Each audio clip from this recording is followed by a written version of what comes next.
여러분 인생을 살아가다 보면요 첫 경험을 하기 마련이잖아요. 자전거를 처음 타던 날 여러분 기억나세요? 지난 어린이날에 우리 온유가 처음으로 자전거를 타봤거든요.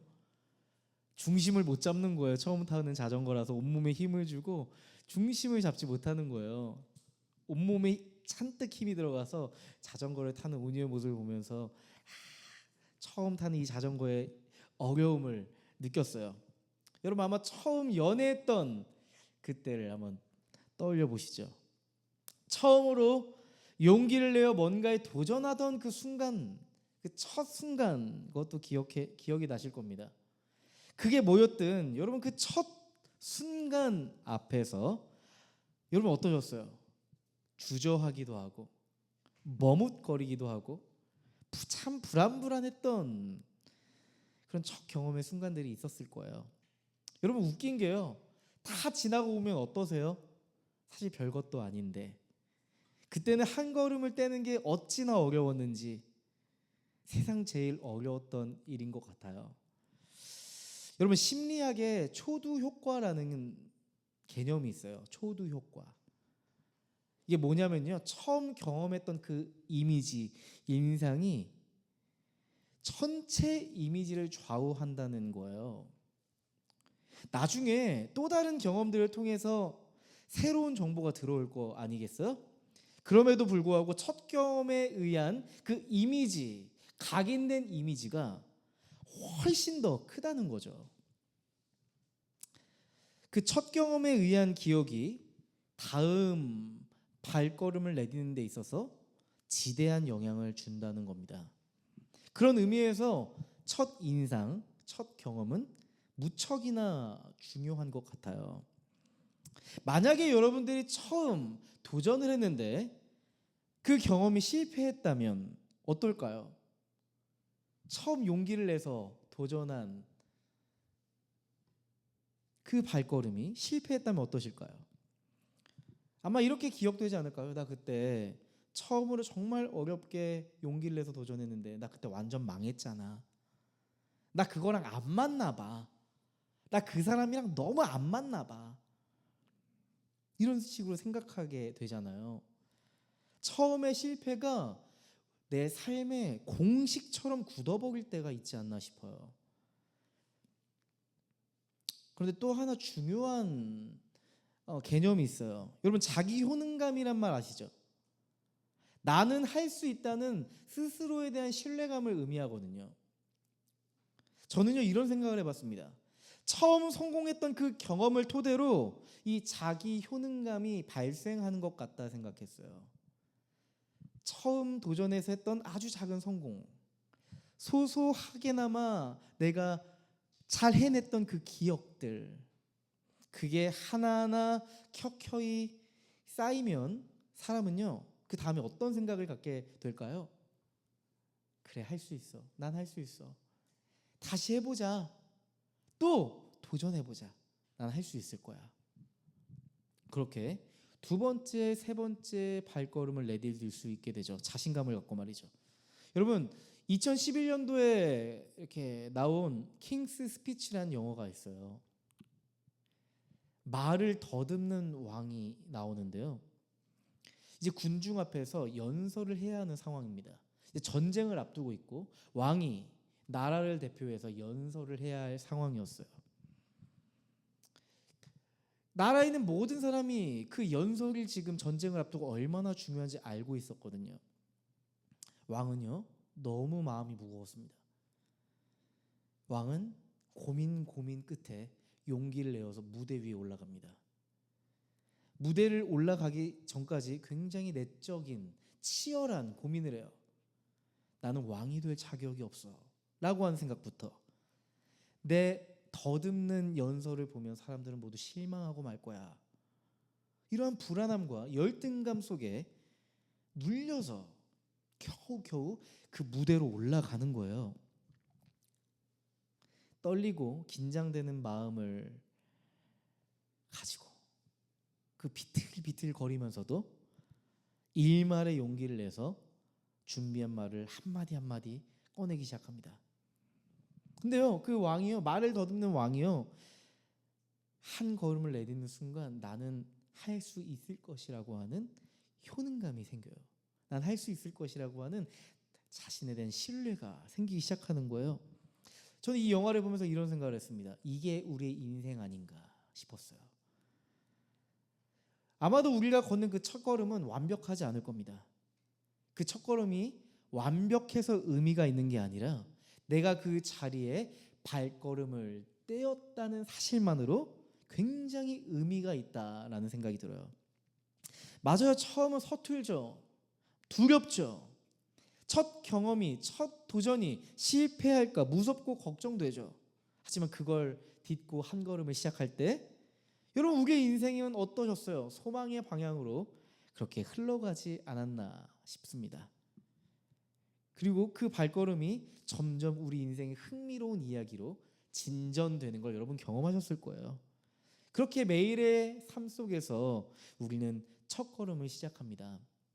오늘은 첫걸음을 시작하는 이들에게 주시는 하나님의 메시지예요. 여러분 막 처음 제대로 신앙생활했던 그때를 기억하실 겁니다. 그때 예수님을 만나고 뭐가 어떻게 돌아가는지 아무것도 모르잖아요. 그런데 이상하게 마음이 뜨거운 상태에 있는 거예요. 뭐가 맞는지, 어디로 가야 하는지, 내가 지금 잘하고 있는 건지 잘 모르겠는데 이상하게 가슴이 뛰는 거죠.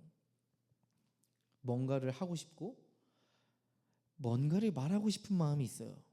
사실 아직 다듬어지지 않은 마음일 수 있잖아요. 이제 신앙생활 시작하니까 아직 하나님에 대한 지식도 부족하고 양육을 받거나 훈련을 받은 상태가 아니니까요.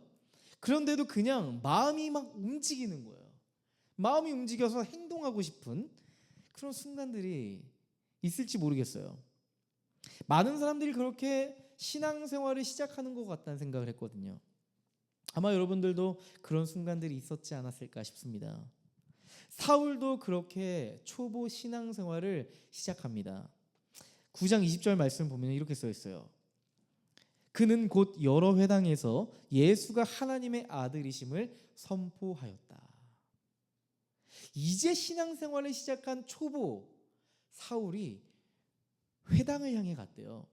근데 여기서 주목할 단어가 한 가지가 있거든요. 곧이라는 단어입니다. 곧. 이 곧이라는 단어는요, 헬라어 원어가 유테오스라는 단어예요. 유테오스. 이게 어떤 의미를 가졌냐면요, 곧바로 주저하지 않고 지체하지 않고 계산 없이 어디로 갔다? 회당으로 갔다 말씀하고 있어요. 여러분 이 단어는 어디에서 사용되었냐면 이 유테오스라는 단어는요, 마태복음 4장 20절에 예수님이 제자들을 부르시죠. 제자들이 예수님의 말씀에 반응해서 어떻게 하죠? 그물과 배를 버려두고 어떻게 따랐다고 하죠? 즉시 예수님을 따랐다 하잖아요. 그때 유테오스라는 단어와 동일한 단어입니다.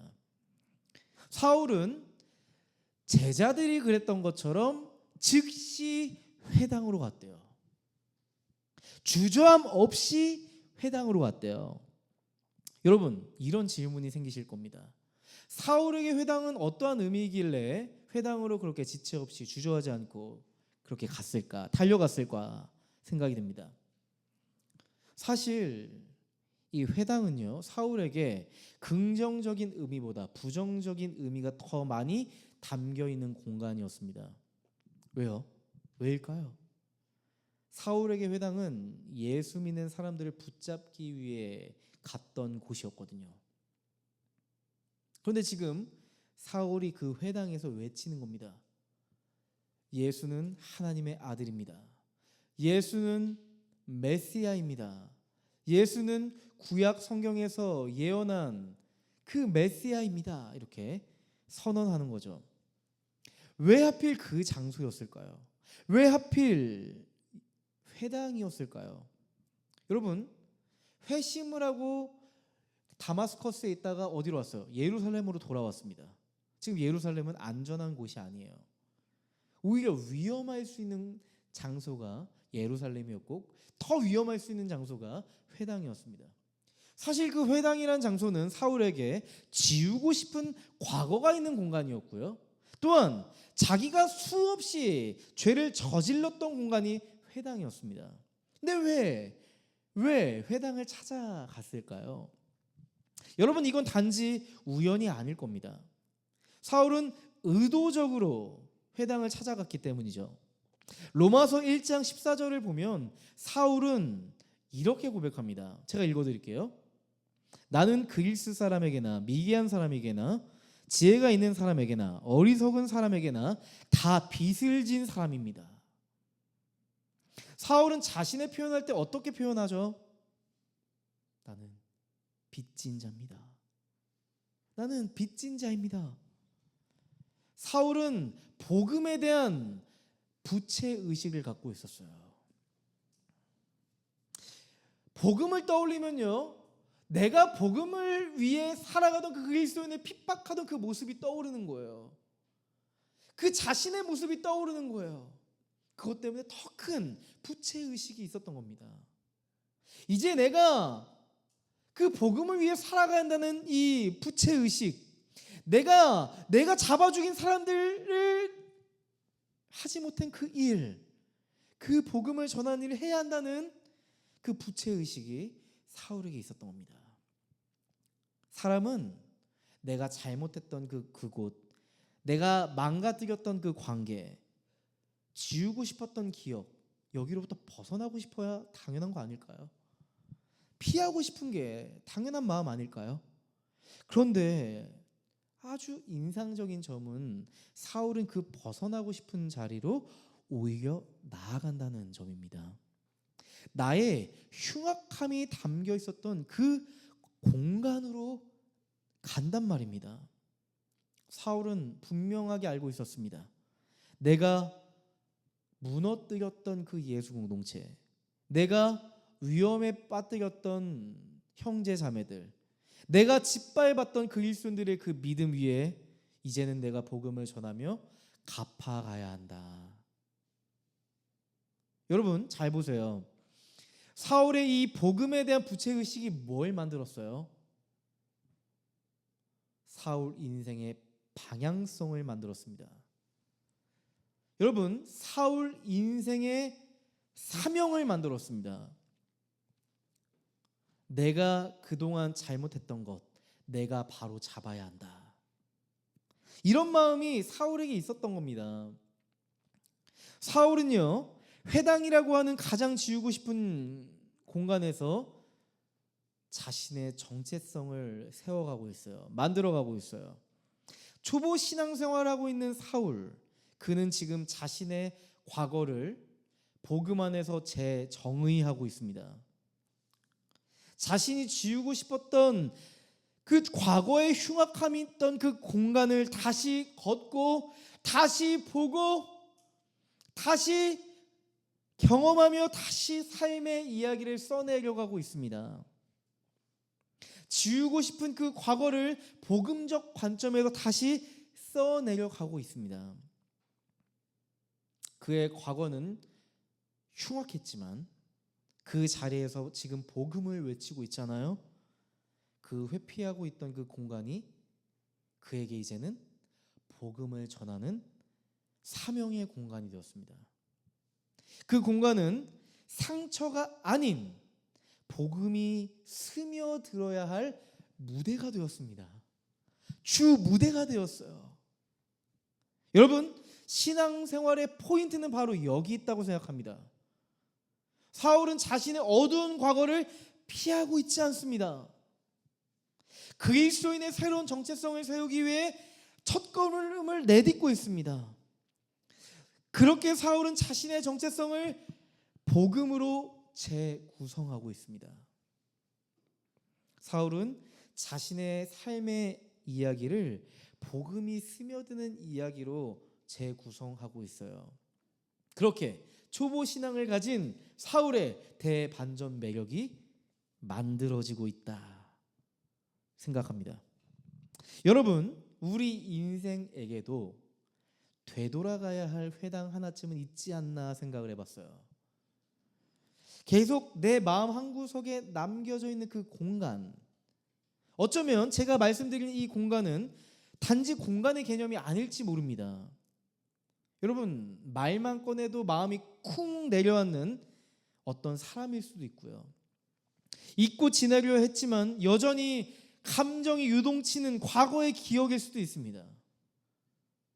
그 대상이 여러분이 복음 안에서 재구성해야 할 영역일 겁니다.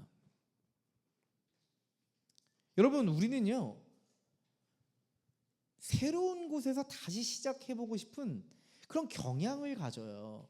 뭔가 해보다가 잘 안 되잖아요. 싹 다 정리하고 새로운 곳에서 출발하고 싶은 내면의 심리가 있어요. 새하얀 백지 같은 곳에서 내 과거를 모르는 사람들이 있는, 내 흉악한 과거 전혀 떠오르지 않을 만한 그런 자리에서 새 출발하고 싶어요. 그렇지 않으세요? 그런데 신앙은요, 그렇게만 시작되지 않더라고요. 여러분, 신앙은 아픔에서부터 출발합니다. 여러분, 신앙은 내 안에 각인되어 있던 상처로부터 출발합니다. 내가 그동안 직면하고 싶지 않았던 그 눈물에 담겨있는 곳에서 하나님의 나라가 태동되기 시작합니다. 여러분, 우리는 아마도 그동안 그 자리를 그럴듯한 말로 포장하고 도망쳤을 거예요. 이제 다 지난 일이야. 다 이미 끝난 일이야. 그건 옛날 일이잖아. 이렇게 생각하면서 말이죠. 그런데요, 여러분의 인생을 한번 잘 돌아보세요. 결정적인 순간에 내가 묻어두었던 그 과거의 일이 내 발목을 콱 붙잡을 때가 있어요. 그냥 나는 잘 살아가고 있다고 생각했는데 갑자기 그 과거의 기억이 내 발목을, 내 손목을 잡고 놔주지 않을 때가 있단 말이죠. 잊었다고 생각했던 그 과거의 기억과 감정이 올라오는 거예요. 왜 그럴까요? 여러분, 우리 인생의 방 한켠에 사람은요, 감추고 싶은 것을 막 쑤셔 넣어두고 문을 잠궈두고 살아갑니다. 근데요, 어느 날 어느 순간에 내가 잠궈두었던 그 어둠의 방이 활짝 열려서 나를 괴롭게 할 때가 있어요. 겉으로는 괜찮은 척도 해보고 그렇게 살아도 마음속엔 아직도 그날의 대화, 그때의 표정, 그때의 그 분위기가 내 내면에 남아 숨쉬는 거죠. 여러분, 그 과거의 기억과 예수님을 연결 지을 수 있어야 합니다. 우리는 과거에 지우고 싶은 그 기억을 복음 안에서 다시 재구성해야 합니다. 여러분, 사울의 모습을 한번 주목해 보자고요. 사울은 과거를 잊으려고, 없애려고 발버둥 치지 않았다는 점을 보세요. 사울은 복음으로 자신의 삶을 다시 써내려고 합니다. 제가 가족 상담을 공부했잖아요. 가족 상담을 공부하는데 가족 상담의 영역 중에 이야기 치료라는 개념이 있어요. 이야기 치료. 이야기 치료에서 말하는 개념 중에 재저작, 리아서링이라는 개념이 있어요. 재저작, 재구성, 재서사화, 뭐 이런 개념이죠. 쉽게 이야기한다면 우리 인생의 이야기를 재구성해 보는 거예요. 내담자가 자신의 인생의 이야기를 재구성할 수 있도록 상담사가 돕는 겁니다. 다시 자신의 이야기를 해석하고 써 내려가도록 돕는 겁니다.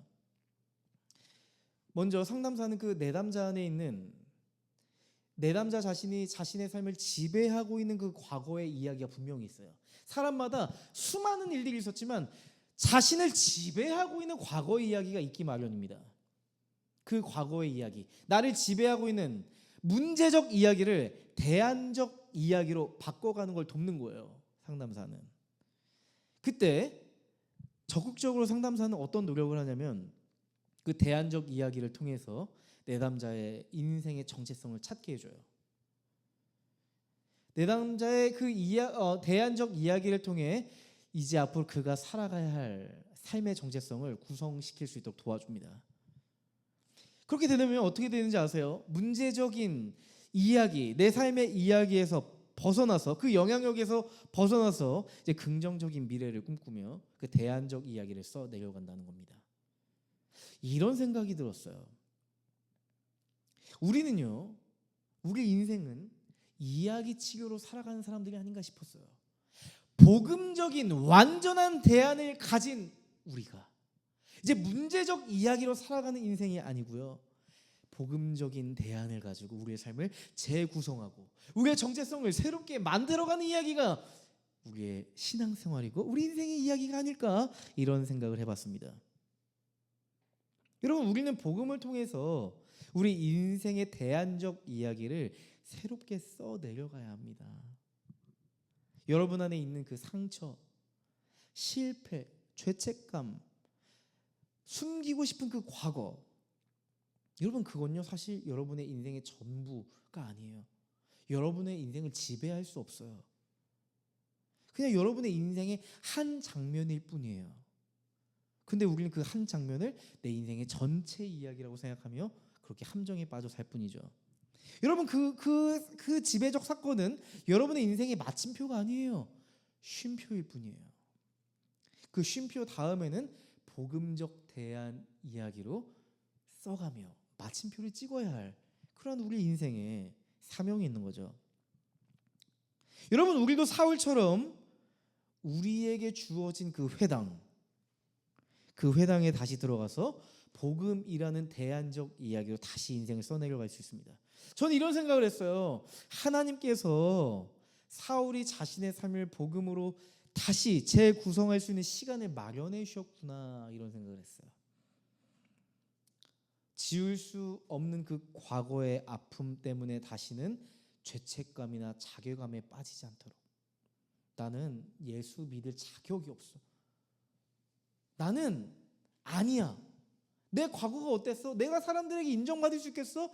예수 공동체에 내가 속할 수 있겠어? 난 안 돼 라고 하는 이런 나를 지배하고 있는 과거의 문제적 이야기를 벗어나서 이제 복음을 살아내는 이 소망의 이야기로 탈바꿈해가는 거죠. 여러분, 신앙은요 새로운 곳에서 출발하는 것이 아닙니다. 예수님이 주시는 그 새로운 마음으로 과거의 삶을 다시 걷는 데서 시작하는 겁니다.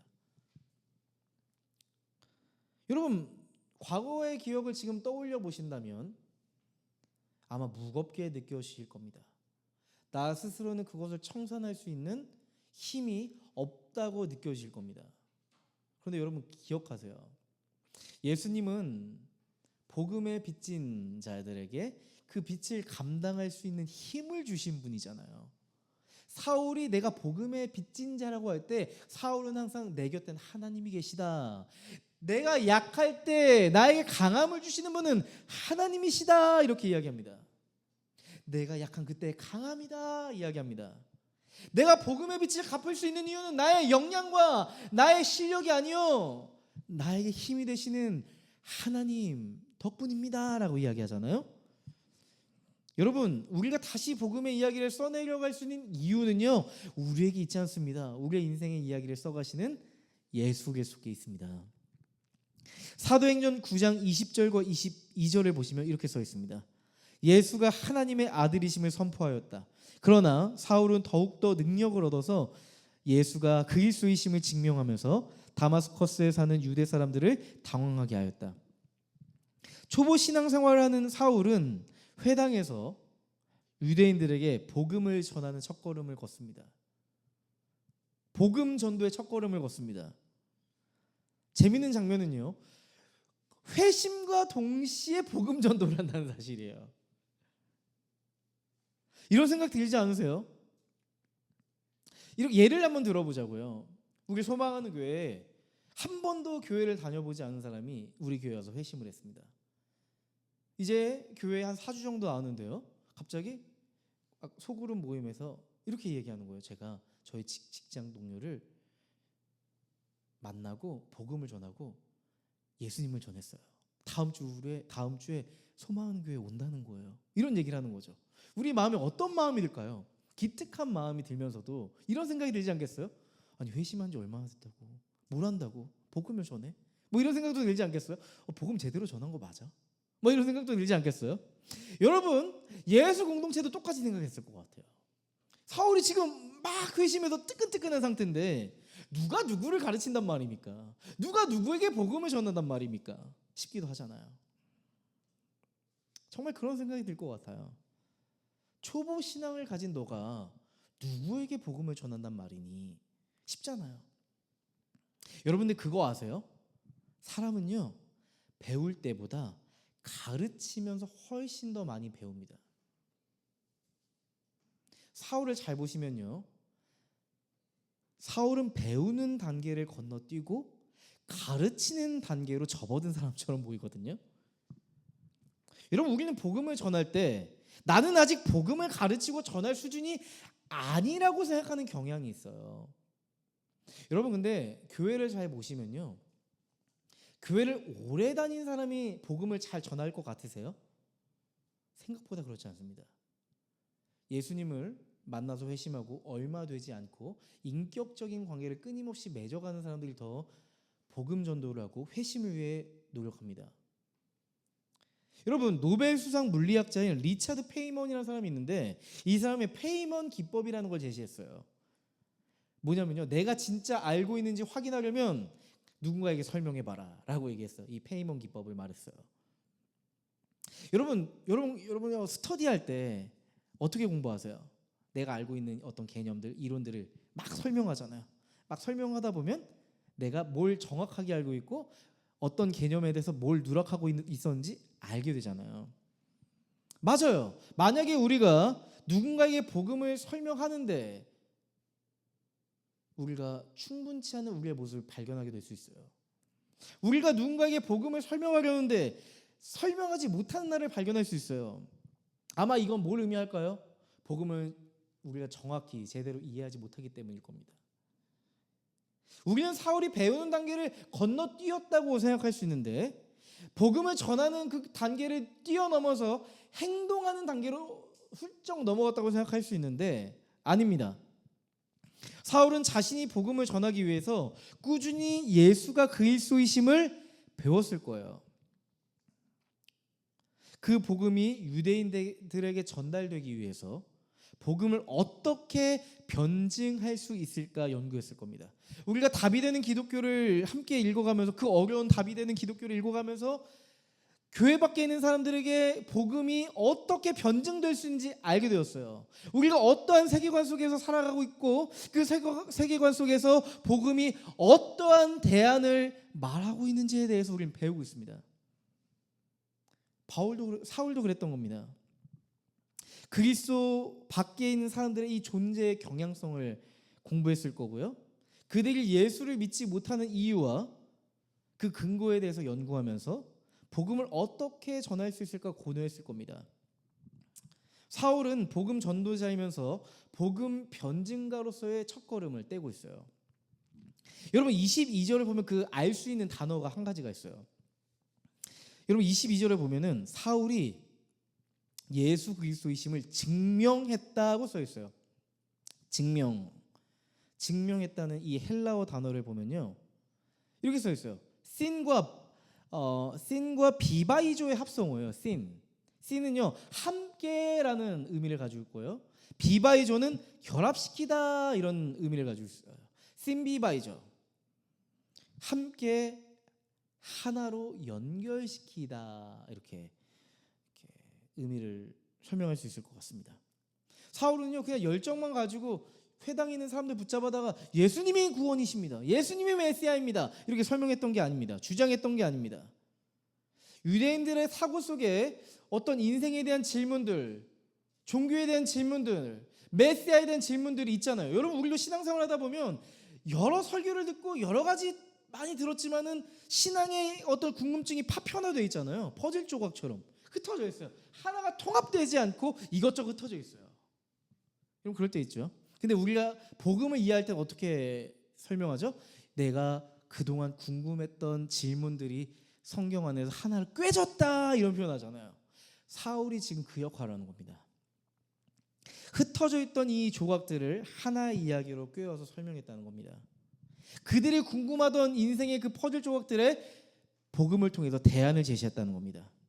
성경 속 메시아 예수에 대한 이 예언, 그것을 예수 그리스도의 그 십자가와 부활 사건과 연결시켰고요. 또한 뭐와 연결시켰을까요? 예수님을 인격적으로 만나고 회심했던 자신의 삶의 체험들을 엮어서 하나의 이야기로 풀어갔다는 사실입니다. 이 모든 것들을 하나의 이야기로 엮어서 복음을 전했다는 것을 우리는 이 증명, 심비바이저라고 하는 단어 속에서 찾을 수 있단 말이죠.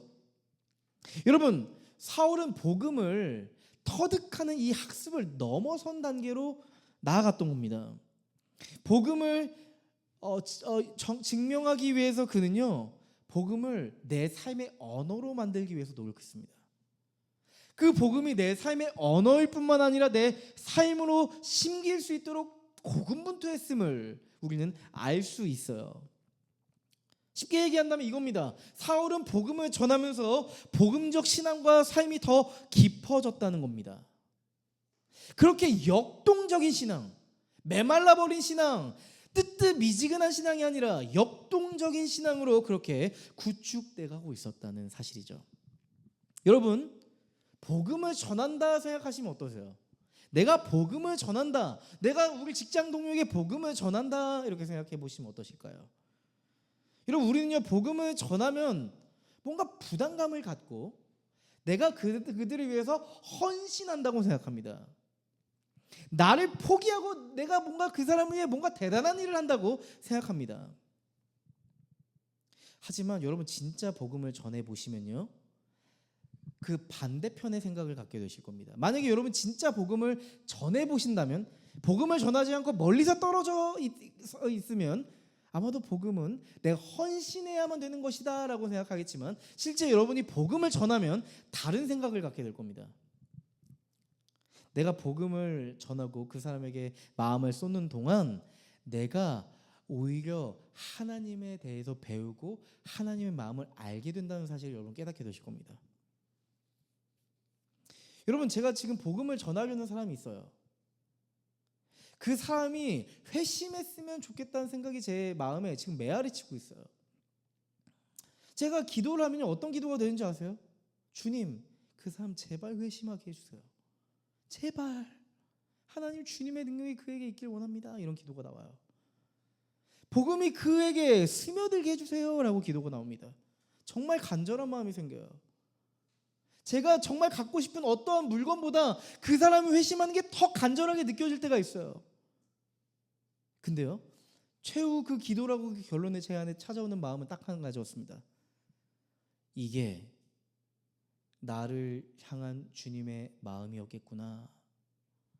이 간절함은 내가 회심하길 원하시는 주님의 간절함이었겠구나라는 걸 제가 발견했습니다. 여러분, 복음을 전하려고 준비할 때 여러분, 우리의 삶을 돌아보게 되실 거예요. 내가 복음을 전할 만한 사람인가?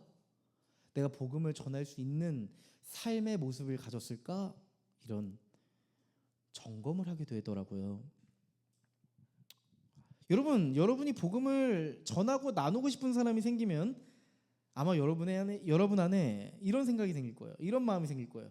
좀 더 정직하게 살아야지. 내가 좀 더 내 삶에 대해서 진지해져야지. 내가 직장 안에서 좀 더 예수님처럼 살기 위해서 노력해야지. 그리고 말씀 안에 담겨있는 주님의 뜻이 무엇인지 발견해야지. 내가 정말 복음으로 잘 살아내고 있나 점검하게 될 거예요. 여러분, 사울은 단지 행동하는 신앙으로 성장했던 게 아닙니다. 복음을 전하는 동시에 사울의 삶에 복음이 녹아들었고요, 또한 그의 인생이 변화되었다는 사실이에요. 우리는 그 행간의 의미를 찾아야 돼요. 그렇게 초보 신앙을 가진 사울의 변화의 첫걸음이 아름답게 쓰여지고 있습니다. 여러분, 복음 전도하는 사울의 모습을 보며 우리는 사울이 변화됐구나, 대단하네, 잘했어요, 이렇게 단편적으로 생각할 수 있습니다. 근데요, 저는요 이 사울의 변화를 보면서 이 사울이란 인물을 만약에 극화한다면 굉장히 입체적인 인물이라는 생각이 들었어요. 단편적인 사람이 아니에요. 그냥 사울은 열정적인 복음 전도자다, 이렇게 한마디로 표현할 수 없는 입체성을 가진 게 사울이라는 생각이 들었습니다. 끊임없이 성경을 통해 복음을 연구했습니다. 복음을 삶으로 살아내기 위해 치열하게 살았습니다. 그 과정 속에서 자신의 인격과 성품이 변화되었습니다. 그리고 지금은 복음을 전하기 위해 치열하게 살아가고 있습니다. 고군분투하고 있습니다. 사울의 전 인격적 변화를 통해서 복음이 전달되었음을 우리는 알 수가 있어요. 전 인격적 변화를 통해서 복음이 전달되었습니다. 하나님은 우리에게 선명한 메시지를 주시는 것 같아요. 당신의 변화가 그 자체가 복음이 될 수 있습니다. 당신의 변화 그 자체가 복음이 될 수 있습니다. 여러분, 누군가 여러분에게 예수님을 믿고 이런 얘기 한 적 있어요? 너 많이 달라졌다. 너 요즘 왜 이렇게 따뜻해졌어? 너 예전엔 안 그랬잖아. 혹시 이런 얘기 들어보신 분 계세요? 여러분, 그 순간이 바로 복음이 흘러갔던 흔적이 남았던 순간입니다. 여러분의 변화를 그 사람이 직감적으로 알아채는 순간이었어요. 여러분, 복음은 특별한 말, 완벽한 논리, 정확한 교리, 완벽한 삶으로 전달되는 게 아닙니다. 복음은 여전히 불완전하지만 나의 변화된 삶, 변화되고 있는 내 삶을 통해서 전달되고 증명되는 겁니다. 제가 종종 받는 질문이 하나 있어요. 목사님, 그렇게 매주 설교하는데 지치고 힘들지 않으세요? 이런 질문을 받곤 합니다. 어떨까요? 지치죠. 쉽지 않아요. 먹이를 쥐어짜고 엉덩이를 붙이고 있어도 새로운 아이디어, 하나님의 메시지가 제 안에 없을 때가 있어요. 미치겠어요. 그런데요, 그 발버둥 속에서 지금까지 왔거든요. 근데 제가 계속 성장하고 있다는 걸 요즘 느껴요. 참 신기한 일이죠. 1시간 분량짜리 설교를 준비하잖아요. 부교역자 때는 30분만 준비하면 되는데 우리가 어쨌든 일주일에 한 번 이렇게 모이고 하는데, 그래도 풍성한 요기를 먹이고 싶어서 1시간 분량을 제가 생각하면서 이렇게 설교 준비를 한단 말이에요. 일주일 내내 그 말씀과 씨름해야 돼요. 묵상해야 돼요. 하나님께 기도해야 돼요. 좀 알려주세요. 우리 청년들에게 필요한 게 뭘지, 우리 교회에 필요한 게 뭘지에 대해서 좀 선명하게 알려주세요. 이 메시지가 우리 소망하는 교회 공동체에 와닿게 하기 위해서 저에게 좀 선명하게 가르쳐 주시면 안 될까요? 이런 기도를 하거든요. 참 쉽게 되는 게 없죠. 고통의 시간이기도 합니다. 그런데요, 더 고통의 시간은 이겁니다. 설교를 준비하는 것만 고통의 시간이 아니라 설교를 준비하다 보면 이런 생각이 들어요. 내가 이 말씀을 진짜 살아내고 있어서 이걸 전하는 건가? 말은 쉽게 하면서 내가 하지 않는 걸 전하고 있는 건 아닌가? 이런 생각이 들 때가 있어요. 고통의 시간입니다. 고뇌의 시간이에요. 그리고 더 깊이 들어가면 그 말씀이 저를 찔러요. 제가 그러지 못했음을 부끄럽게 합니다. 그리고 움직이게 합니다.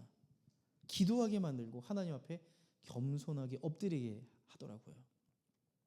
여러분, 지난주에 제가 설교했던 거 기억하실 겁니다. 제가 지난주에 설교했던 어떤 키워드 중에 아주 중요한 키워드가 하나 있었잖아요. 기억나세요?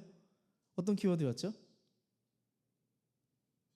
맞습니다. 디딤돌이라는 키워드죠. 디딤돌. 근데요, 제가 설교했던 키워드지만, 디딤돌이라는 키워드지만, 한 주간 제가 이렇게 하루하루를 사는데 디딤돌에 대한 어떤 묵상, 그리고 그 단어가 제게 남는 거예요, 마음에. 근데요, 이번 주에 너무 신기하게 삶이 무너진 한 사람을 우연히 만났어요. 직장 안에서 번아웃이 온 사람이었어요. 번아웃. 머리가 아파서 도저히 아무것도 못하겠다라고 하더라고요. 사실 제가 이렇게 친분이 있던 사람은 아니었고요. 오며 가며 인사하는 사람이었습니다. 그분의 이야기를 아주 짧게 이야기를 듣는데 제가 직감적으로 알 수 있었습니다. 아, 지금 내가 이 사람에게 디딤돌이 되어 주어야겠구나 라는 생각이 들었어요. 아까 얘기했던 것처럼 평소에 인사만 하는 관계였기 때문에 제가 다가가서 말을 걸거나 더 깊게 대화를 하는 게 상당히 조심스럽고 부담스러웠습니다. 용기를 내었습니다. 또 제 전문이니까요. 태세를 전환했습니다. 인사만 하는 관계에서 갑자기 상담사 모드로 전환을 자연스럽게 했습니다. 그 자리에서 서서 10분 정도 그분의 이야기를 경청하고 질문을 하고 공감을 하고 조금 더 깊은 얘기를 하고 왔다 갔다 하는 시간을 했습니다. 그러다가 제가 이런 얘기를 했습니다. 제가 조금 더 도움을 드리고 싶은데 저한테 연락처를 주시면 다음에 한번 제가 이렇게 만날 수 있도록 좀 시간을 마련해 보고 싶은데 어떠실까요? 했더니 번호를 알려주시는 거예요. 그리고 다음 주에 만나기로 했습니다. 너무 재밌잖아요? 신기하지 않아요? 하나님의 인도하심이 느껴지는 거 있죠. 아직 그 결말은 알지 못하지만 하나님께서 이렇게 말씀하시는 것 같았어요. 유나, 너가 설교한 그 디딤돌 지금 해봐. 너가 설교한 그 말씀의 현장이 지금 너 앞에 있잖아. 그렇게 이야기를 마련해 주시는 것 같다 생각이 들었습니다. 여러분, 제가 교회 개척을 하면서 느끼는 게 있습니다. 하나님께서 저의 매력을 배가시켜 주시는 것 같아요. 배가시켜 주시는 것 같아요. 저는요, 내가 그리스도인으로서 살아가면서 내게 생긴 가장 큰 매력이 뭘까 이렇게 생각해 봤거든요. 저는요, 제 매력은요, 제 입으로 말하긴 뭐하지만 누군가를 회복시키고 변화시키고 싶은 그 열망이 제게 매력인 것 같아요. 누군가를 회복시키고 변화시킬 수만 있다면 참는 거, 포기하지 않는 거, 도전하는 거, 이게 제 매력이지 않나 생각을 해봤습니다. 너무 좋더라고요. 하나님께서 나도 모르는 사이에 이 매력을 더욱 각인시키셨구나 싶었습니다. 여러분, 복음을 믿고 난 후에 여러분에게 생기는 그 매력 있죠? 그거는요, 그냥 여러분이 가지고 있던 성격이나 어떠한 재능이 아니에요. 여러분의 삶이 변화되면서 생긴 아름다움이에요. 여러분, 우리가 복음 안에서 진짜 변화를 이루잖아요. 여러분의 삶은 반드시 매력적으로 변하고 말 겁니다. 누가 봐도 알아볼 만큼 매력적인 삶으로 바뀔 수밖에 없습니다. 왜요? 여러분 안에 예수님 닮은 구석이 생기기 때문이죠. 너무나도 궁금합니다. 여러분은 예수님을 만나고 회심해서 그리스도인으로 살아가면서 지금까지 어떠한 매력을 만들어 가셨어요? 한번 생각해 보세요. 여러분, 어떠한 매력을 갖게 되셨나요? 혹시 제가 이런 질문을 던지는 동안에 목사님, 전 아직 잘 모르겠어요, 그렇게 내면의 질문을 던지는 분이 있을지 모르겠습니다. 여러분이 형편이 없어서 그런 게 아닙니다. 여러분이 이제 신앙의 첫걸음을 떼었기 때문에 그럴 겁니다. 여러분, 포기하지 마세요. 묵묵히 그 길을 가세요. 주님의 길을 가세요. 기도하시고요. 말씀을 읽으면서 사랑해 보면서 조금 더 용기를 내보는 거예요. 여러분, 하나님은 그 거룩의 과정을 통해서 여러분의 삶의 대반전 매력, 그것을 만드실 겁니다. 여러분의 기질하고는 전혀 다른 그 매력도 만드실 수 있는 분이 하나님이십니다. 그리고 하나님이 그 매력을 만드시는 이유가 있어요. 그 매력을 통해서 복음이 흘러갈 수 있도록 하는 거죠. 성경은 이 매력을 뭐라고 표현하게요? 은사라고 표현하죠. 여러분, 복음으로 인해 우리의 삶의 변화가 시작되었다고 우리의 삶이 순탄하던가요? 아니요, 순탄하지 않더라고요. 더 어려운 일도 찾아오더라고요. 사울도 마찬가지였습니다. 회심하고 복음을 전하면서 이제 좀 잘 살아보겠구나 싶었는데 큰일 났습니다. 말씀 보실까요? 23절 24절 말씀입니다. 여러 날이 지나서 유대 사람들이 사울을 죽이기로 모의하였는데 그들의 음모가 사울에게 알려졌다. 그들은 사울을 죽이려고 밤낮으로 모든 성문을 지키고 있었다. 사울을 죽이겠다는 소문이 예루살렘 전역에 퍼집니다. 이게 그냥 헛소문이 아니라 그 사울의 귀까지 들릴 정도로 파다한 위협이었어요. 이거죠. 이제 사울, 이제 너가 타겟이야. 지금 사울은 복음을 전하다가 굉장히 위태로운 상황에 놓였습니다. 복음으로 사울의 삶을 아름답게 매력적으로 재구성하고 있던 아주 중요한 순간인데 이렇게 고비가 찾아옵니다.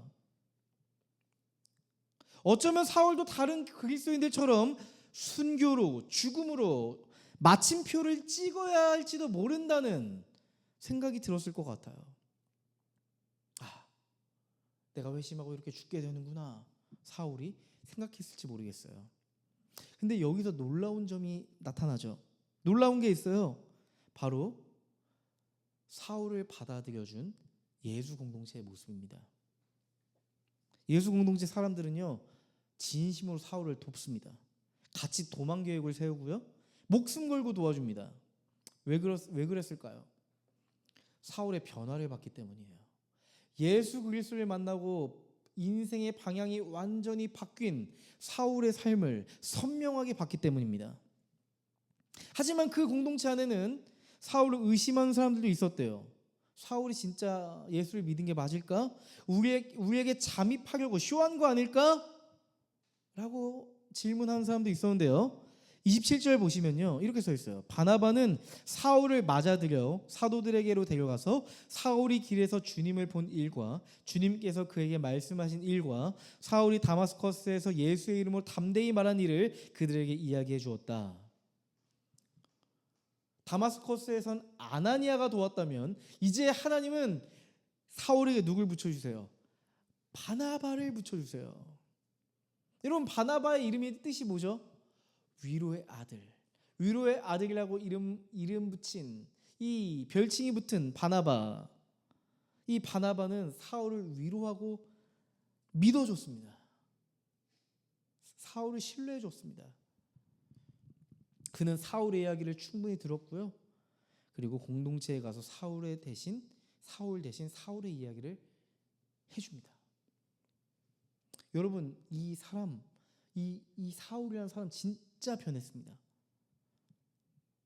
제가 제 이름을 걸고 말씀드릴게요. 이 사울이라는 사람, 복음 때문에 자신이 가지고 있던 신분도 버렸고요, 복음을 전하며 여기까지 온 사람입니다.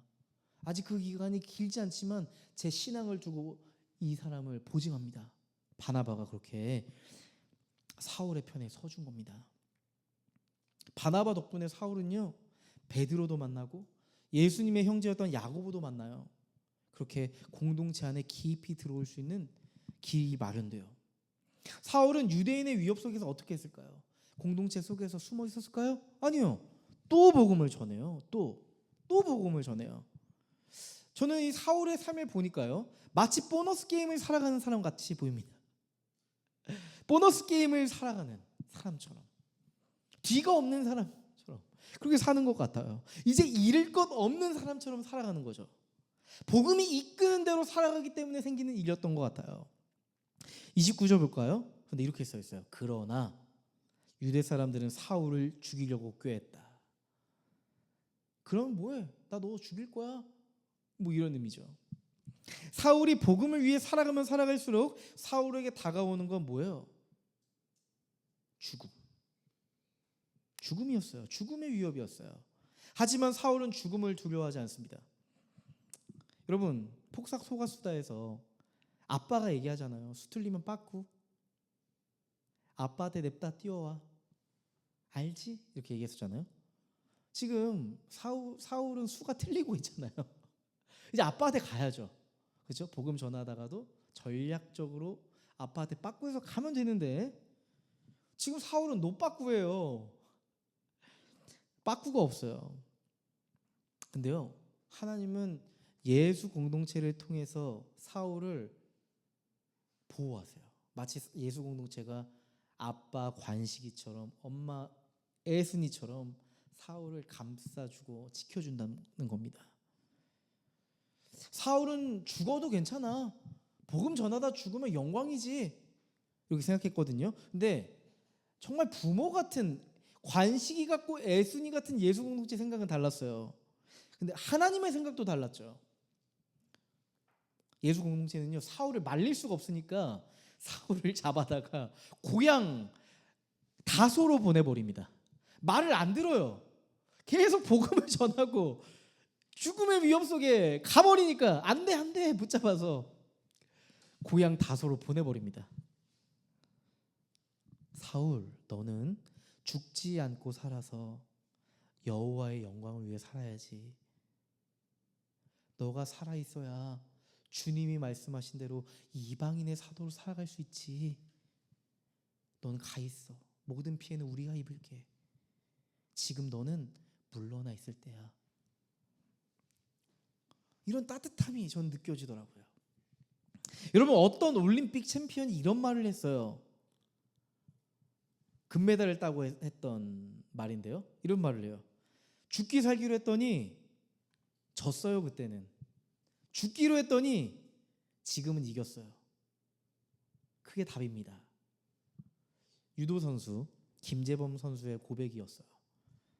저는요, 이 지금 사울의 고백이, 사울의 삶이 김재범 선수처럼 느껴집니다. 죽기로 결정하니까 하나님의 승리가 그에게 있었던 겁니다. 여러분, 초보 신앙을 가진 사울의 인생, 참 짧은 시간이지만 다이나믹하지 않나요? 죽음의 고비가 찾아왔지만 그 고비가 사울을 막을 수 없었습니다. 사울을 보호하는 예수 공동체를 막을 수 없었습니다. 하나님 나라를 이루어 가시는 하나님을 결코 막을 수 없었습니다. 지금 이 상황을 하나님은 어떻게 평가하실까요? 야, 진짜 복음을 전하는 건 쉽지 않더라, 이렇게 평가하셨을까요? 아니요. 하나님의 시선은 달랐습니다. 31절 말씀 보세요. 지금 이런 상황을 서술하고 나서 하나님은 어떻게 이 이야기를 마침표를 찍으시는지 보세요. 그러는 동안에 교회는 유대와 갈릴리와 사마리아 온 지역에 걸쳐서 평화를 누리면서 튼튼히 서갔고 주님을 두려워하는 마음과 성령의 위로로 정진해서 그 수가 점점 늘어갔다. 사울이 복음을 전하다가 죽음의 위협에 처하는 상황을 막 설명하시고는 이렇게 평가하세요. 교회가 평화를 누렸다. 교회가 튼튼히 서가고 있다. 그렇게 하나님 나라가 성장하며 부흥하고 있다. 이렇게 평가하세요. 이렇게 말할 수 있겠죠. 고비라 쓰고 부흥이라 읽는다. 복음을 전하지 않았다면 고비가 올 수 없었겠죠. 하지만 복음을 전하고 복음적 삶을 살아가다 그들에게 고비가 왔고요. 하지만 그 고비는 하나님의 눈에 부흥이었습니다. 그토록 열정적으로 예수 믿는 사람들을 핍박하고 박해하던 사울이 이제는 그 누구보다도 뜨겁게 예수 복음을 전하는 사람이 됐습니다. 그 한 사람의 변화가, 그 한 사람의 회심이 공동체 전체를 흔들어 깨웠어요. 스데반의 죽음 이후로 위축되어 있던 예수 공동체를 판도를 바꿔버립니다. 한 사람의 회심이, 사울이라고 하는 한 사람의 회심이 예수 공동체에 잠자고 있던 영혼을 완전히 깨워버렸습니다. 복음의 확장을 가속화시킵니다. 여러분 생각해 보세요. 스데반이 순교한 이후에 그리스도인들은 다 흩어져 버렸습니다. 두려움과 고통 속에 숨어 지냈습니다. 그런데 이제 그 흩어진 공동체들이 이제 각지에서 뿌리 내리기 시작했습니다. 교회로 세워지기 시작했습니다. 부흥의 씨앗이 이제 열매로 드러나고 있습니다. 짧은 시간에 말이죠. 사도행전 1장 8절 말씀을 기억하실 겁니다. 예수님이 승천 직전에 제자들에게 하셨던 말씀이죠. 오직 성령이 너희에게 임하시면 예루살렘과 온 유대와 사마리아와 땅끝까지 이르러 내 증인이 되리라. 이 말씀을 기억하실 겁니다. 사도행전의 주제가 되는 말씀이죠. 예수님의 이 말씀이 실제로 이루어지고 있음을 보고 계십니다. 여러분, 유대와 갈릴리아와 사마리아에 교회가 든든하게 세워지고 있습니다. 여러분, 아마도 그 누구도 이런 흐름을 생각조차 못했을 겁니다. 이렇게 이야기가 흘러갈 것이라고 기대조차 하지 못했을 겁니다. 가장 큰 죽음의 위기의 순간에 가장 강력한 부흥의 도화선이 될 것이라고 그 감히 누가 생각할 수 있었겠어요? 여러분, 여러분의 인생에 고비가 찾아왔을 때 그 고비가 끝이라고 생각하지 마세요. 하나님이 반드시 그 고비를 부흥으로 만들어 가실 겁니다. 여러분, 오늘 우리의 신앙이 이렇게 시작된 건 단지 마음이 뜨거워져서 시작된 게 아닐 겁니다. 누군가 여러분을 위해 고비를 넘으셨기 때문에 여러분이 신앙의 첫걸음을 시작하게 된 겁니다. 여러분, 예수님은요, 우리가 하나님 나라를 향해 첫 걸음을 내디딜 수 있도록 스스로 죽음이라고 하는 고비를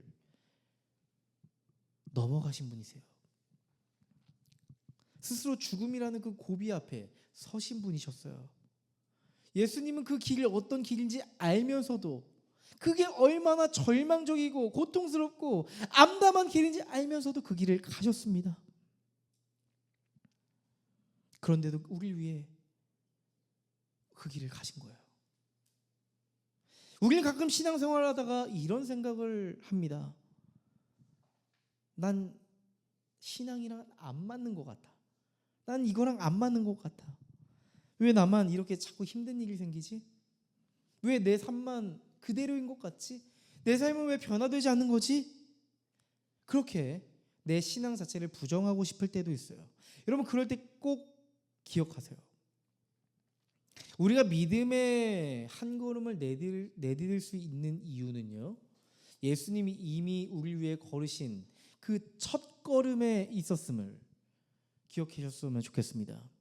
예수님이 십자가라고 하는 이 죽음의 고비 위에서 우리 인생의 부흥을 활짝 열어주셨습니다.